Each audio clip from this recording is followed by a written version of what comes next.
اور میں اس نبی کا غلام ہوں، اس تاجدار کائنات کا، کہ جو رسول گزرتے تھے گلی سے تو ایک بوڑھیا، کافر بوڑھیا میرے آقا پہ کوڑا کرکٹ پھینکتی تھی۔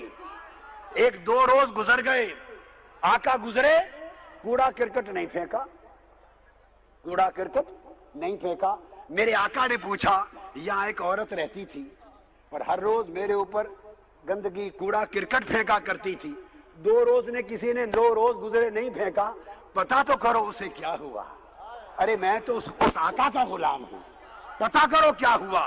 معلوم کیا کہ وہ بیمار ہیں، تو میرے مصطفیٰ اس کی تیمارداری کے لیے اس کے گھر چلے۔ تو سا ایک ہی پڑھیا جی مائی کوڑا سٹتی سی، میں کہا جلیا یہ تو روایت ہے ہی کوئی نہیں کائنات جس جڑے صحابہ انج ہاتھ حضور وال نہیں سن کرن دیندے ہو، تماشا ویکھدے رہندے سن کہ جناب مائی کوڑا سٹن کدوں آویں؟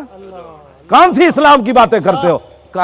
کیوں جی باتیں کرنے والی اللہ نے اپنا محبوب بنایا اور مائی کوڑا سٹ دیو ہوئے محبوب ہوتے؟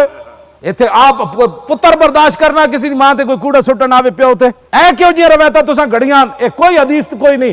ہاں کہ اے ادھروں گھڑی ہوئی آئی انگریزاں یہ جو کڈیا اپنے نبی دے بارے بے وفا ہو جان، جیڑے صحابہ انج میدان حدیبیہ وچ حضرت عروہ بن مسعود بعد وچ مسلمان ہوئے، پیچھے مغیرہ بن شعبہ سکے بھتیجے کھڑے تلوار لے کے حضور دی حفاظت واسطے، چاچا حضور نال مذاکرات کر رہا، مذاکرات کردیاں انہیں حضور دی مبارک داڑھی نو ہاتھ لا دیتا بطور معذرت خواہاں کہ حضور صلح کریے، اے جنگ نہیں ٹھیک۔ جدو انج ہاتھ کیتا نا، بھتیجے نے چاچے تے ہاتھ ہوتے تلوار دا دستہ ماریا، فرمایا آخر یدک عن لحیت رسول اللہ واللہ تصل الیک، فرمایا چاچے اگرچہ تو خوشامد کر رہا ہے لیکن ہماری نظر میں یہ بے ادبی ہے، دوبارہ حضور کی مبارک داڑھی کی طرف ایسے ہاتھ کیا تو میں کاٹ کے رکھ دوں گا، پیچھے کر رہا تھا۔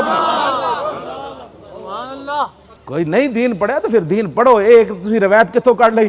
جڑے انج ہاتھ نہیں سن کرن دے دے تے او عورت دا انتظار کر دے سن بھئی کدوں کوڑا حضور تے سٹنا ہے، جنہاں دے جسم مبارک تے مکھی نہیں سی بیٹھتی او مائی کوڑا آ کے انہاں جسم مبارک تے سٹنا سی۔ خدا دا خوف کرو، کیوں جی روایتاں تسی جڑا بیان کر دے اور کس طرح جناب